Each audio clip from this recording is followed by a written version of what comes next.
Welcome back to another episode of Word Up with Danny Katz. Today I am joined by articulate wizard, magic man, Gene Keys holder. I wish I hadn't repeated keys twice, but I'm just going to go with it. I'm here with Elijah Parker. Elijah, welcome. Thank you so much for joining us today. Thank you. It is incredible to be here and get to share in some keys, some double keys.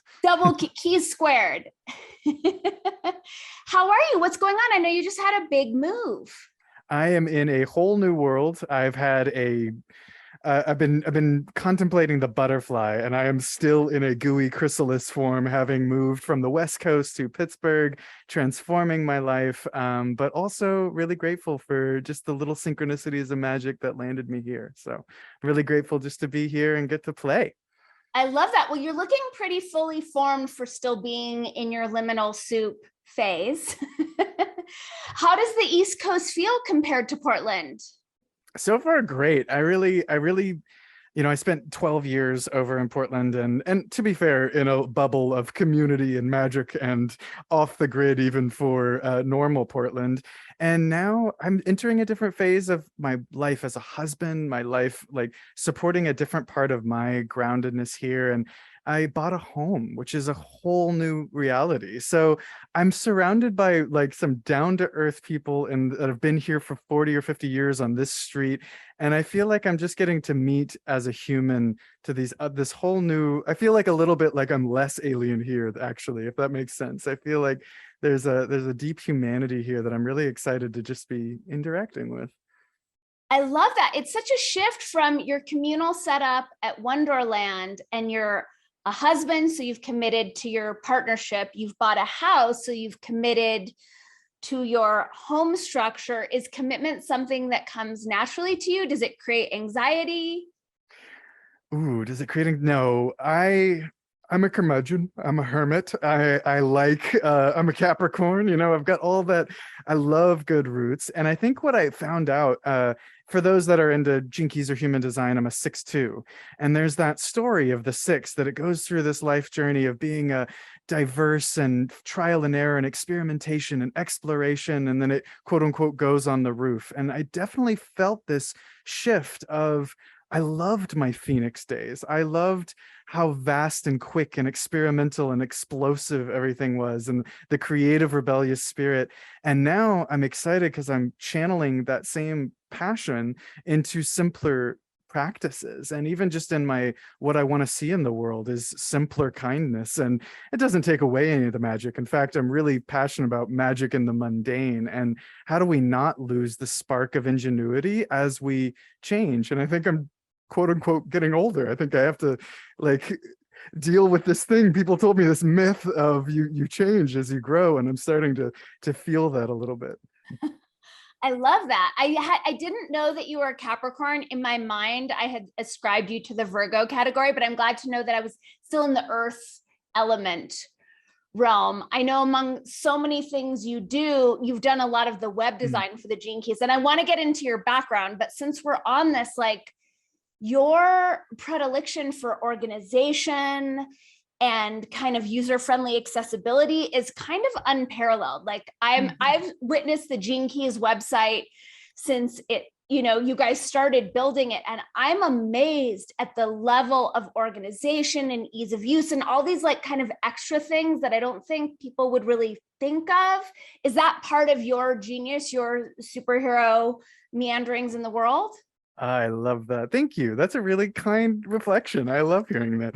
Absolutely. I mean, wizard is a very particular word because wizard's magic does come from geometry, does come from structure, does reflect on the actual intricacies and intricate motions of the universe. So I love the details. And I do spend a lot of my Capricornian work ethic on really thinking through what do I want to experience, and also what do I want to see the collective having to experience. And if our technology can actually bridge to the spirit of what we're here to do, right? That's what I think Capricorn's magic is the lineage of deep grandmother wisdom and the practicality of how do we get over that mountain. I think that's the bridge for me. Is it doesn't just stay in the ethereal what if space. I like to, as a musician, as a web designer, as all these things, I want to see it happen, and we can always improve it, and we should keep evolving it. But I don't want the possibility and the hope for what could be block us from experimenting and exploring now.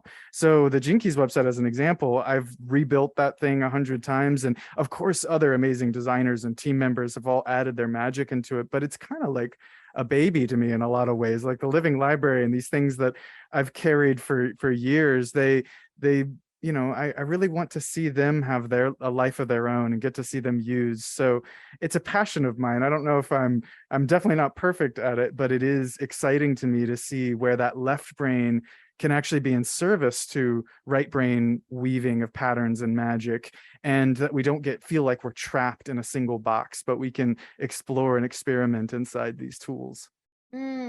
I love that. I feel like there's a lot about you, Elijah, that I've experienced that is exceptional. And I feel like the website is because I'm completely the opposite. I'm all air.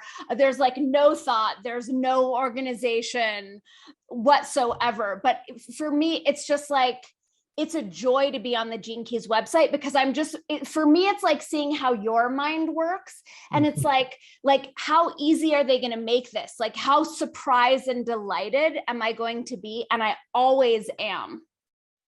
I love that. If surprise and delight is what people experience, then I think I'm doing that's just that sense of wonder and opening doors, right? That's the whole game of the Gene Keys, is opening these experiences. And if that brings delight and adventure, I feel like we're more excited to actually dive into the meat of something that's arising. So delight is a really important energy. Thanks for that reflection. Yeah, for sure. Thanks for making it so delightful. Because I'm usually like, Luddite tendencies have informed me historically. So, and I can be kind of cranky pants on it, but I'm just like, this is so easy. This is better than I thought. I'm curious how your perspective affects your relationship with tech, and that tech can be in service to like a higher divine spirituality or sacred order, and how you feel about our sort of technological space, transhumanism, like where culture seems to be going. It's an awesome question. I love feeling your air magic here, like that, the profound nature of like this question. We are changing and we are interacting with these things, whether you're a Luddite or resistant or just not yet feeling inspired or connected by it. I started my journey leaving college, training in intermodal expressive arts, using art making as a transformational process, and including technology and including learning skills about filmmaking and animation and projections. And I met a brainwave entrainment specialist, and I went on this deep dive of, whoa, we can tune our bodies, we can hack our brains, we can do all these tools to actually like help our bodies find that natural harmony that I never liked to meditate, but I used, lights and sound and binaurals and all these things to induce these states.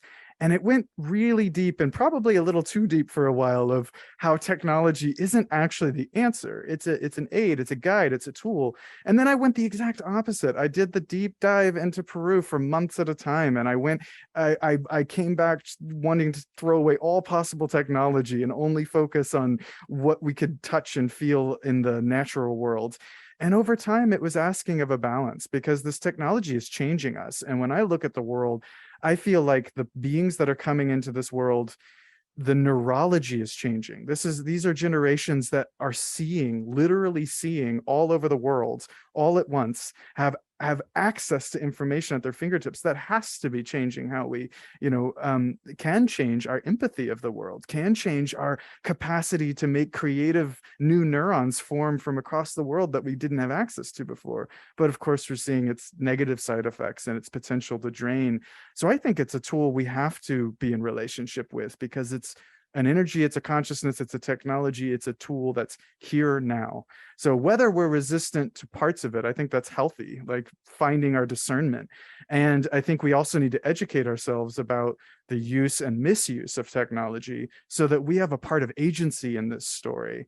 So that's why I'm kind of both. I'm very digital, and I also try to shut everything off and be with the technology of my body, of my breath, of relationships that aren't digitally informed or ambient intimacy of social media. I think we have to create balance. But I think that's each individual's adventure if they want it. Mhm. Do you think AI has its own consciousness? Ooh, that's a good question. Hmm, I think inevitably, I don't know. I don't even know if I have an answer to that right now. The two things that arise for me, I'll say, as seeds for this conversation, because I want to hear what you have to say now. The two things that pop to my mind are, I think we have a very limited form of what we think consciousness is based off of our conditioning and these bodies. So I think that consciousness may be more complicated than, does AI have consciousness? Do humans have consciousness? I believe in a field of consciousness that we're participating in. So in that way, absolutely. I think AI will definitely have a voice of this collective field. And in turn, I think it's a really important that we have relationships with technology, because even what is not AI, if I'm angry at my webcam or I yell at my lights, I'm creating a field one way or another. I'm in relationship with this field. And I think as it becomes more and more intelligent, maybe it can have more deep connection with us. But I don't know. So you've now tingled a whole doorway in my mind. I'd love to hear what you have to say about AI. I agree with you. Like, I do agree that we're in relationship with it, right? So I'm attuned if I'm being cranky with my computer, or if I'm, angry at some sort of algorithm that, like, because on some level, isn't everything consciousness? So Yep. how could it not be? I even think of that in terms of like what's natural and organic. It's like, well, isn't everything on this planet part of nature? Like, how could it not be? So that's where I get confused. And then of course I watch, like a lot of like RKX, or ideas about like ancient AI that's always been here and we live in a simulation. And then I just come back to, I don't know. Yeah. Yeah. But I think it's wise to be, as you said, to be in right relationship, to be in healthy relationship, and not to be resenting it. Like if my tech isn't working for me, that's a sign, like, go outside, get in nature. Don't sit here and be creating negative frequencies in my own field to then be radiated out into the world at large. I think that's a really important piece, and I think that's why, even when you say, is this a simulation and all of the, I lived years absolutely convinced this is a lucid dream. Is that true? Is it not? That actually doesn't matter, because it informed my relating with life. And when I noticed myself start to disassociate with the care of the other humans that I was impacting, I was like, maybe this particular worldview isn't serving healthy relationship. So the same with like the struggles with technology. Instead of just combating against the thing, not only does it mean maybe go outside and get your feet on the earth, but also, what is coming up with me with this trigger? Because, for example, a lot of times with technology, when I notice myself stuck in something, it's not just slow down and go outside, which is probably a good place to start. Breathe is probably a good place to start. But it's suddenly like, oh, I'm resisting information somehow. And so if I actually examine this as a reflection of myself, then suddenly, my phone not working isn't just saying, oh, I overdid it. It's actually like reflecting on my communication styles. Am I distracting myself from something that actually has been going on really deeply? And maybe that intelligence is actually offering me the kindest thing it could do, which is to malfunction, so that I look inward, that I receive some information. And that's, I think, that Aquarian magic I'm feeling in the air is like, all of this sensation is information. We Right. are swimming in information. And in fact, whether it's unconscious like agenda of technology to do something to us or not, doesn't even matter. Our response to challenge is incredibly potent information. Mhm. It is. And it's such an interesting time to be in this conversation, because I see so many people saying like, well, we don't have no choice. This is where tech is going. And it's like, of course we have a choice. We can unplug it all right now, and I'm excited for humanity. Like, there's this larger conversation about the return of the divine feminine, right? In my mind, that's not chicks in charge. It might be organically once we get to the real meat of the matter, but where it's like, tech just moving forward at warp speed because it can, where the feminine is like, wait a minute, is this in highest service to humanity? And is this how we want to do it? Mm. So absolutely. I mean, I think that's the disease that we see prevalent in technology, capitalism, all these like forward motions without listening to the impact of harmony, right? And harmony is a relationship. And that doesn't fit into that masculinity only, perspective of growth for growth's sake, and it's all got to go up forever. Right. That's not listening. And so that more toroidal like listening space I think is crucial. But you are right, we can turn it off now, and to a degree, but we also hunt for our survival based off of the money and clicks and all of the things that technology has now provided.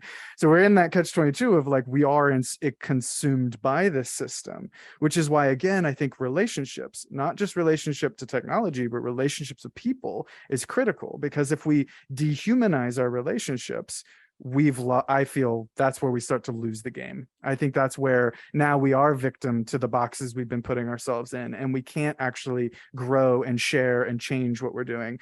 But if we engage with people like genuinely, with absolute kindness, respect, generosity, and creativity, now technology is like, great, I'm a neutral tool at the disposal of this ecstatic brain of creativity. I want to make art, and I want to make beauty, and I want to show us how we can have free energy and live hydroponic, growing farms in our bathrooms or whatever. Like, technology can be ecstatic too. I love that perspective. Have you always been relationally oriented with like a high relational IQ? I did have troubling childhood, which is the first training ground that we find about relationships. And in that, having good intuition and reading people and understanding where people hurt is a survival mechanism as much as it is a gift. And that spread itself to cultural conditioning, where I wasn't the cool hot kid. I was the goofy, weird kid. And so relationships is currency. And so it's like all those ways where I think I developed tools that I call some of my dark magician days of, I know how powerful my words are, I know how smart I am, and I knew I could get what I want if I manipulated the current in a specific way. So I detached from, I don't trust humans. I don't like humans. I'm a hermit. Like, there's all that part of me that's very real. And then I care. And so when suddenly care start to come in, and suddenly I examined a lot more of my childhood wounding and my relational wounding and my fear of the feminine and my fear of people, suddenly it was like, well, I have my preferences, I have my oddities, I have my neuroses, but I also really care about people. And I started to let love in more in my life. And I think that's been the difference over, say, the last 10 years of my life, is, to be fair, just slowly letting more love in. And that allows me to actually, I think I'm a better person with my relationships now than I was 10 years ago. And I think I'm a kinder person, and probably a little more here, a lot more here than I was before. So I think it started, to be honest, as a tool, because I think communication and relationship is a tool, especially in survival situations. But now for me, it's much more the reason why I keep doing any of this is I would love to see that sparkle of humanity actually see itself. And I don't want to spend every day with people. I'm still an introvert and I'm still a hermit, but I care, if that makes sense. It totally makes sense. I'd say I'm similar, and I'm still getting my confidence up, still in process. How did you find your way to the Gene Keys? Walk us back. It was 12 years ago, I think. And Bina Zing, an amazing being who co-founded Wonderland, this art and music community that I was at for most of my time there, she brought this book to me, and dragonfly covered book, and had all these stories, because she went to the early workshops with Richard and all these things, and knew how to get our charts. And because at that time there was no, you couldn't go to jinkies.com. She hand drew our charts based off of Jovian and what she knew, and I hated it. I said nope. I said, this is more astrology woo woo. I'm not doing it. This isn't me. And a few things wore me down. One was the stories of people's honesty with how powerful it was when the reflections hit home and they felt like they were writing it and they felt so seen. And it was like, okay, well, that sounds more real to me than just a story someone is telling me is true. I started to see that. And then the second thing was we played with it. We made art with it. We would do sketch comedy of acting out the Shadow Gift City. We would make art about it. And over time, my cynical, this is my scientific cynical side, started to relax and said, like, there's benefit happening here. I'm witnessing relational shifts happening. And as a community, we started to really use it as, we didn't have a guru, we didn't have a teacher, we didn't have even a practice. We all made art and music in different ways, but it's very wild. So when conflict comes up in community, to have a somewhat neutral third perspective that we could look at and not use our shadows at each other, but witness the gifts inside each other and hold each other to that compassion, that it really started to transform me. And about a year in, the myth just kind of came into my body and took over, and I was so excited by it. And I got to see it play out in my inner world, in my dream world, in my life. And it's been a love affair since then, of like, I've even tried to leave the Gene Keys several times over the last 12 years. And more than anything, it's provided a archetypal framework that makes sense to me, and I've seen its impact. And so I'm weird that way, of I'm not I don't just believe something. I kind of believe in nothing, in a little bit of I try to keep a faithless faith about me, of I believe in a love and compassion beyond myself, and I know that I don't know. And the language speaks of the Gene Keys speaks a language of mystery to me that allows me to keep seeing myself freshly.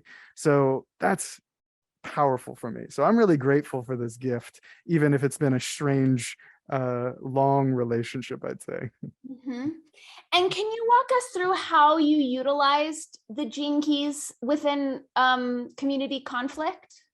One of the pieces was just doing introspective work together. Like, just seeing, like, here are my shadows, right? I have greed, I have immaturity, I have this disassociative quality of my line 6, I have this gift of aspiration, I have this gift of expansion. So suddenly I was able to articulate myself honestly in a space that wasn't just about my partner at the time pointing out all my qualities that she was probably right about. But in relationship, you can't do that work for someone else. And that only goes so far to mitigate maybe damage, immediate damage. It can be helpful to like put up healthy boundaries. But if we're not willing to look at those root causes in ourselves, we're just going to keep putting band-aids on things until we can get over it or move on or try. So for me, it was first and foremost, it was sharing dream space. It was doing our own introspective work and sharing that with each other through our literal sharings. And then in turn, when a conflict came up, that was a part of the practice, was like, okay, what is my shadow's reaction to this story? And that circuit breaks a lot of things. It didn't fix our community problems, and it's a vibrant thing to live with each other, but it did provide moments of pause, reflection, that wasn't, for example, me telling you how you should be. And I think that's a powerful breaker in like conditioned relational dynamics. Mm-hmm.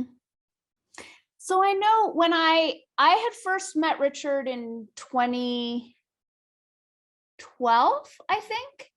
And he was like, you need to meet the Wonderland guys. Like, they're like, I don't know anything. They know everything. Do you think it was that you guys were all doing this together as a community that accelerated your, I don't want to say mastery of the keys, but becoming more and more adept with them? 100%. Doing it as community, choosing to, like, the joke, me and Amelie, we like literally she made flashcards that became eventually our deck of all the keys, so that we were nerds. We would memorize this stuff. But because it was fun, it wasn't just hard work. It wasn't just go to a meditation retreat. It wasn't just purge out all the wounds that you've caused to each other. It was adventure. It was there's magic in our shadows.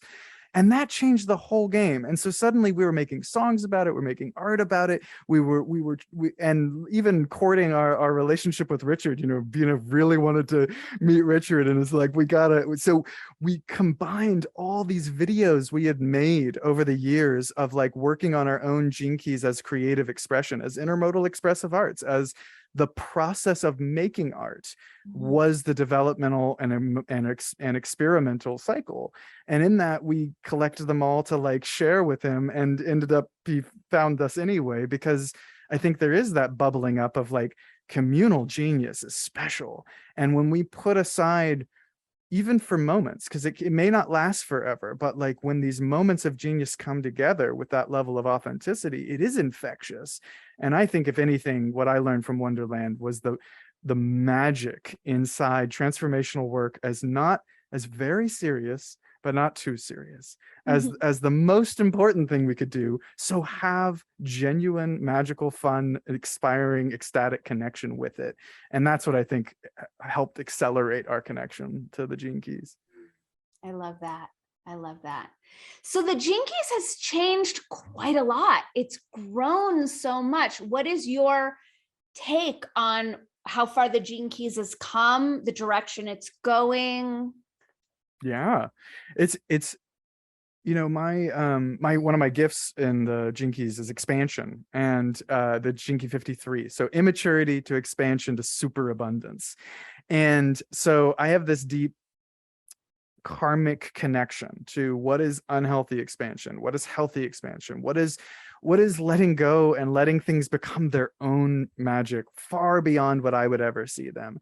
And so I've been through the Gene Keys on a roller coaster of a lifetime. I've done it on my own, I've done it in groups, I've done it in collectives, I've done it in retreats, I've worked directly with Richard, I've worked not with Richard. I've seen that business go through many different forms. And I think evolution is a part of it. So first off, anything that's transformational is going to require transformation of the people inside it. And that means dissolution and change and transformation and conflict and all the juicy shadow words inside there. So I will be completely honest. There are times when it is gut-wrenchingly painful what comes up inside any business, especially a spiritual business inside a vastly capitalistic and confused world. Right. And so my Gene Key of integrity, I keep asking this question, and I ask it today as honestly as I've asked it for the last 10 years, is what is the most integral step that I can do with this information and with my role and responsibility in it? And that has to be in relationship. So it's grown, and it's grown in profound ways, because it's in like, I don't even know how many languages now, and people all over the world engaging with it in their own ways. And it's always had a booby trap to me. The Gene Keys has always had this like secret booby trap of, if you hold on too tight, something happens that makes it unfurl. And so I think that there's a trust in me that the wisdom goes out, because the wisdom is in us. Richard is a profound poet and brought through an articulation that has touched the hearts of thousands and thousands of people, and will continue to touch the hearts for many years to come. And I think that's the beauty of it, is the transmission touched him so deeply. And as a poet, he described it and put it and helped carry it in this way, and will continue to carry it in his unique way. And then you make it into your art and your magic and your uniqueness. And that's where I think the synthesis spreads out through people. So I think it's going to go through 100 more lifetimes. I think it's going to collapse and unfold on itself like a toroidal bosoming, explosion of energy. And most importantly, I hope that like a mycelial network, it spreads and connects us, not just to any one ideology, the way a cult or a strict worldview can do, but instead inspires a creative movement of others who have found similar truths on their journeys, which I think is different than, at least it's what I try to pour into my work with Gene Keys as an organization and Gene Keys as a theme, if that makes sense. Yeah. And I have like 12 questions competing for pole position in my mind. How do you guys navigate the drives between profit and making the business succeed and staying true to the work and staying in integrity? That is, I think, the golden question. And it's what I love is that I've seen different iterations of asking that question because we have to, so one of the ways that I've been really grateful to witness Richard over the last, especially the last 6 years, is, for example, like right now the Grail Fund is 3% of all sales go into this Grail Fund to serve syntropic and philanthropic projects. And it's minuscule, but like there's a baseline of that can't not happen, right? And that's what I think that's what's really important to me right now, is keeping the priority fresh of, we're also helping many families who work with us and many families who are taking this out in the world. Like, we're trying to keep our prices low, trying to help mutually beneficial with the guides and ambassadors who take it out into the world, that this isn't something that has to be so tightly controlled, but it is something that is a livelihood. And so it's like balancing these two questions. I think the main things for me is, can we keep making that a priority? Can we make it a fresh priority? Can we adapt to where are we now today, 2022? Can we make it a priority again?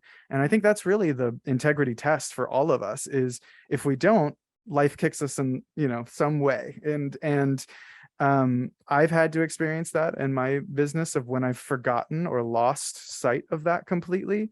But it also cleans the knife. It also like sharpens the blade of, oh, well, for example, I left Facebook. I think it was like 6 years or 7 years ago.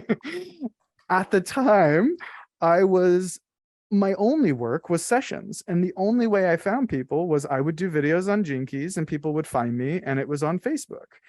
And I had to make a very real choice in my life of, this wasn't worth it anymore for my neurological and sociological choices that I wanted to make in my life.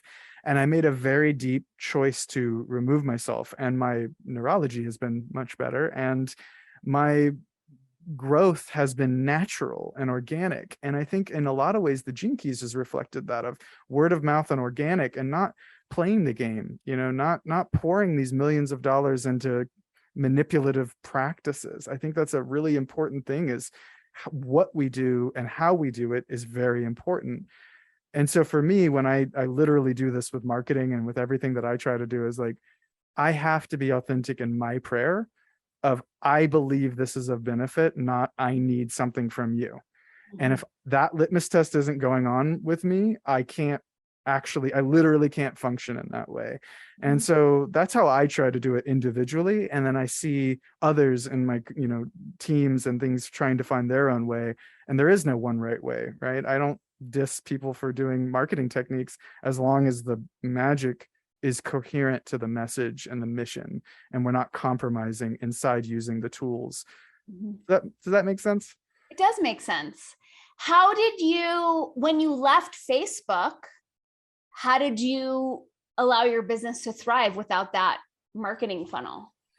Well, the joke for me was 2 days later, I got a phone call from someone who found me through LinkedIn, which I didn't know I had a LinkedIn, and wanted to fly me out to New York to work with the assemblage. And I had the amazing opportunity of creating Akasha and working with a whole new group of people. And so it was kind of the joke of like, I had more exposure than I'd ever had when I chose to take a personal leap that, to my brain, was like, this is the stupidest idea. You'll have no access to people.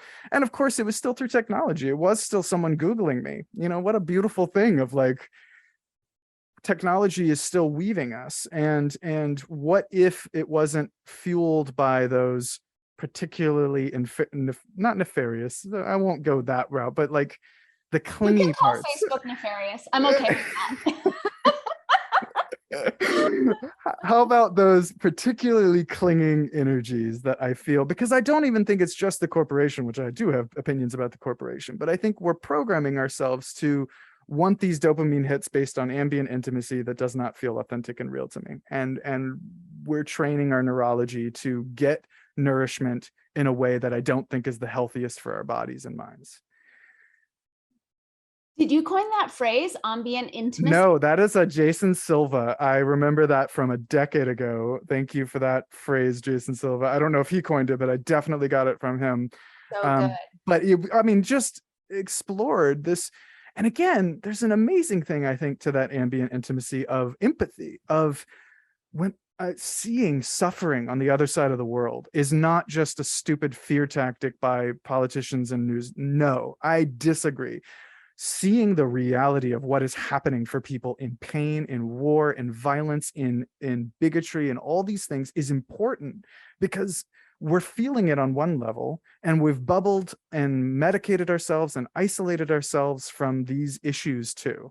So to see it is a powerful thing. To be connected is a powerful thing, and it takes our responsibility. And being connected also means my bank account information is connected, and being connected means my reputation is connected to that one mistake that I made back then. So it's dangerous, and it's one of the reasons why coming on a show, I haven't been doing a lot of external stuff, because it's a dangerous field to be a part of, and vulnerable to be a part of that interconnected field. But man, the magic that can happen, that a person who felt like they were alone can witness another soul and feel a home, or feel connection, or feel seen, that is unparalleled power. So intimacy can be powerful in that ambient way, and also just in the digital way, but it is a double-edged sword, I would say. Yeah, and I think it's totally personal for everyone to find what is their right relationship. Like, I'm someone, I made this big thing about leaving Instagram a few months ago, and then I was like, wait a minute, I isolate all day every day. Like, I'm literally alone all the time, and there were key people who I wasn't connecting with, and I was like, I miss them. Like, I don't need to scroll or do anything like that, but like, these relationships are actually important to me. Yes, I love that. Will you write them a letter? Will you physically write one of those people a letter for me? Yes. Oh my God, thank you. So I've been in this letter writing phase. So Me too. I love the assignment. Yes. Yeah. And it's been so great. People's response, like, oh my God, I got a handwritten letter from you. It's so sweet and it just feels right. So yes, I will totally do that.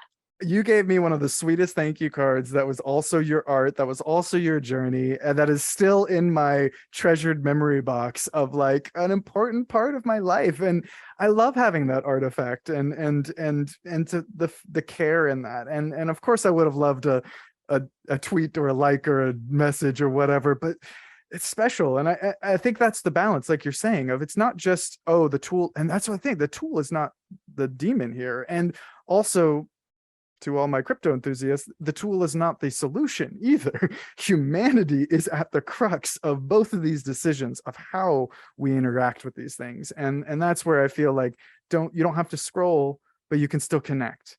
And that is you taking agency, which I love that. Thank you. Thanks for the validation. I wasn't going to go here, but I am curious, what is your take on crypto? No, I don't know. No, there's incredible technological innovations happening directly to an impulse of the issues with centralized holdings, and not just money, but information. That is a profound impulse that I'm so excited to see how we as humanity take that impulse and that technological innovation to help make choices, to help make distribution of resources that much more accessible. And that accessibility is still dependent on human choices.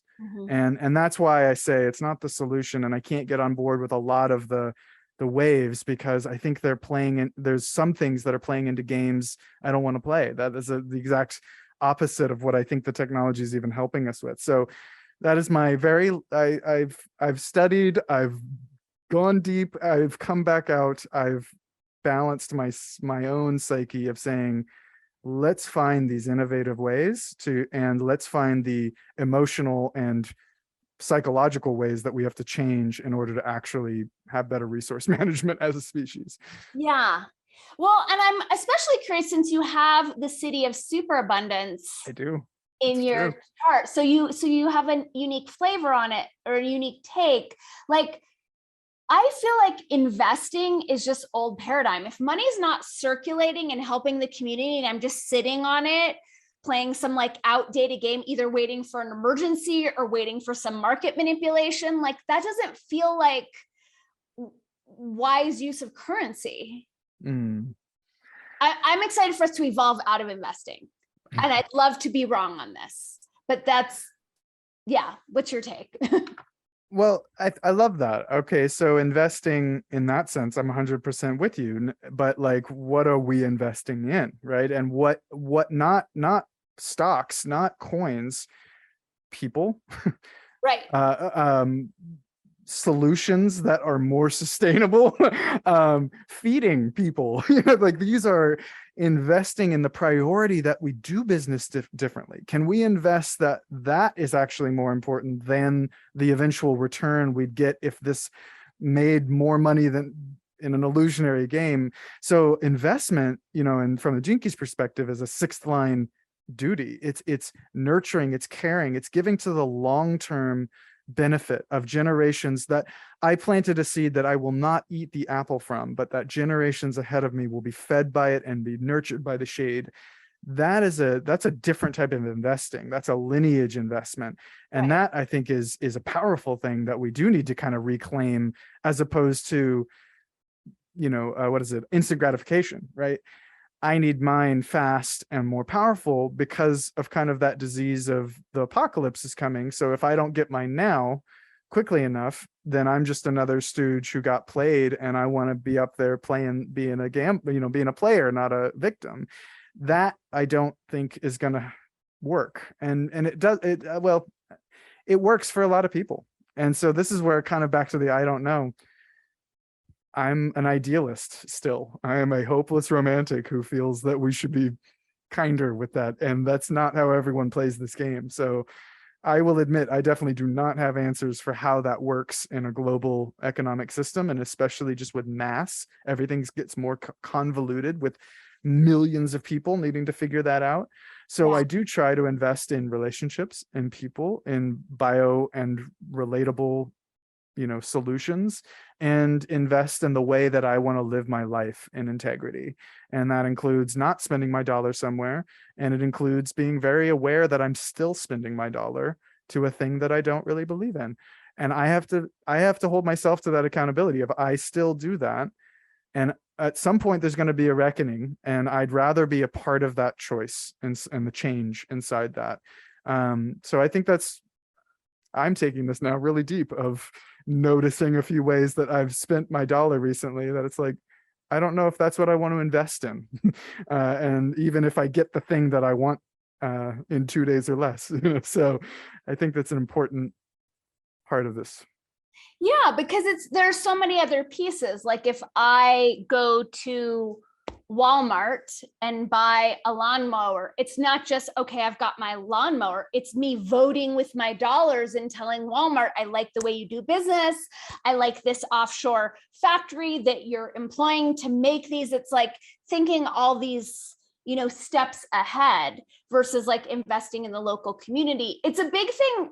Like since all the craziness started in 2020, I've been, very active in the community here. And I've been saying like, we need to get a local currency going. Like, and so many people have said to me, well, there's crypto. And I'm like, we have the highest Indian population in the entire country. And many of these tribes don't even have running water. So our solution is like, get an iPhone and buy some Bitcoin. Like, I feel like it's so classist. In addition to now we're surrendering our sovereignty, we need computers, we need electricity, we need the internet. There are all these things over which we don't have control versus like beans, which is really simple. And then everyone can play. I mean, thanks for sharing that. I think that's a critical question. And I think there's a part of me that maybe, there's a place for alchemical money laundering, right? There's a place for like play the system well enough to get the resources and move it to a place. And there's just as many traps inside that. And so I think that's why the real inquiry that you're making, that you're asking of yourself and of your community, I think is critical, of like, what aid are we actually giving each other? What systems are we actually putting in place? And, you know, not only just voting with our dollar, but are we also paying attention to the issues that are actively calling our attention in this space? And I really love the lawnmower metaphor, because my lawnmower just broke yesterday, and I could feel the part of me that was just like, cool, go buy another one. Like, what is that immediate assumption that I should just go when I have a neighbor right there with a lawnmower? And I've been conditioned to no, don't trust your neighbors.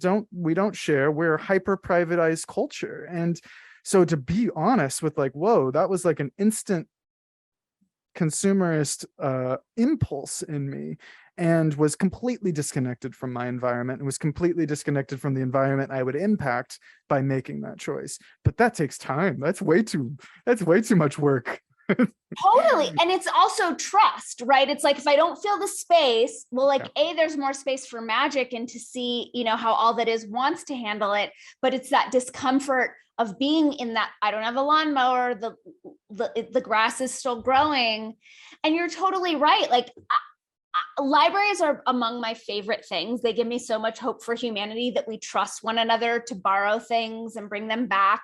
And for a while I've thought, like, why don't we have appliance libraries? Yeah, Like, absolutely. And people do. And that we should be like celebrating that as a critical resource library. Absolutely. I think totally. How many people on the block need their own lawnmowers? yeah, yeah. Yeah. So I like that. I learned this lesson the hard way, because I've had a mistrust of crypto for a while, for like so many reasons, but also like, there's no human. Like, there's no human to talk to if something goes wrong.